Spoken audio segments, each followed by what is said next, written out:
talk to us about Jordan, the power of this 21-year-old, and his marketability.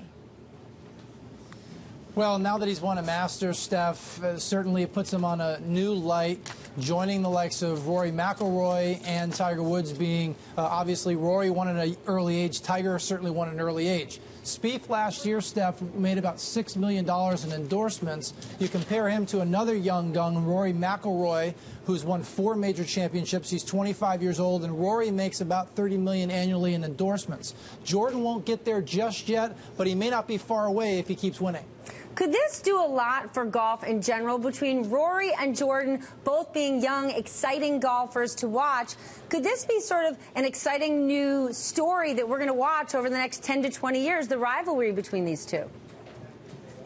Certainly, as a golf fan myself, I hope it does. I have worried about what's going to happen to the sport when Tiger and Phil Mickelson, for example, finally lose their competitive edge. And you know, arguably, they've already seen a decline in their respective careers. So I think golf is hoping that these two guys, as well as Bubba Watson, Ricky Fowler, hopefully these guys can carry the mantle going forward. But, you know, you can't deny Tiger's effect, Steph. The ratings this weekend, 50% up on Saturday, 23% up yesterday. Tiger and Rory were in the mix. But maybe people were watching for Tiger and fell in love with Jordan. Well, hopefully so, you know, and of course the other interesting thing, I wrote about this yesterday in Forbes, Steph, is, you know, how ironic that a guy named Jordan could be the thorn in the side for Nike, because he is represented by Under Armour, and I think that's where he could really see a boost. He's only in his 3rd year of a 5-year deal with Under Armour, but Under Armour is going to be desperate to want to retain his services, because that is their face of golf in the Under Armour division. Pat, how's golf's marketability different today from when Tiger first won the Masters back in '97? Well, with Tiger, Eric, it was such a different feel. You know, he was a youngster coming onto the scene. There hadn't been a young gun of that epic stature since Jack Nicklaus in the 60s. Throw on top of that the social significance of Tiger Woods being really the first dominant minority athlete in that sport. Jordan Spieth can't accomplish those sorts of things. He's not going to have the same cultural, social effect, but that doesn't mean that he can't have a real impact. And even though Rory McIlroy is great, Eric, because he's not American, he's only going to be able to have so much cachet as an endorser in the States. How much of a loss is this for Nike? We saw Under Armour stock already up this morning, and, you know, Jordan's the face of the company in terms of golf.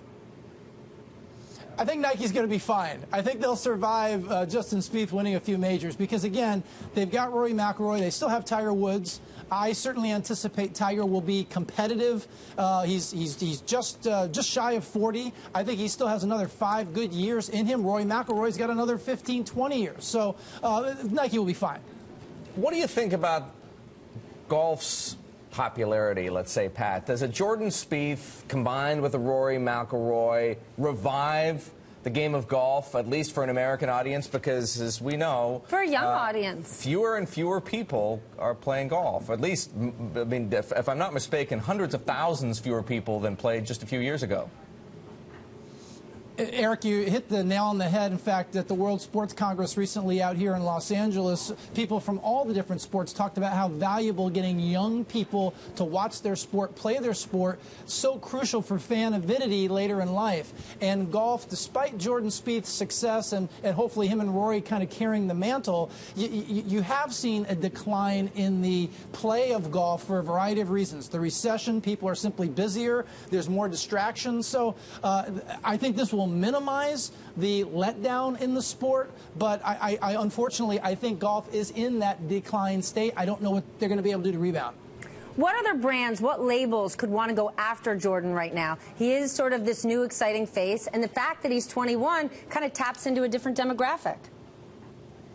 Certainly, you know, of course, apart from Under Armour, he's got deals with AT&T, Titleist, Rolex. I think any brand that's more of an upscale, trying to cater to the younger demographic, would be the ones that would go after him. Potentially an energy drink could be in his future, but he's already, aligned with some brands within his sport in particular that kind of cater to the younger crowd. So that's who I would be looking at, is companies that kind of cater to a younger demographic. Were you rooting for him, Pat? You know, it's funny. I'm a Phil Mickelson guy, so I did want to see it be a little bit more competitive yesterday. But, you know, again, it was history. And I think one of the cool things about being a fan of the sport of golf is there's a lot of different guys to root for. Rooting for Tiger to eventually kind of get back to close to where he was.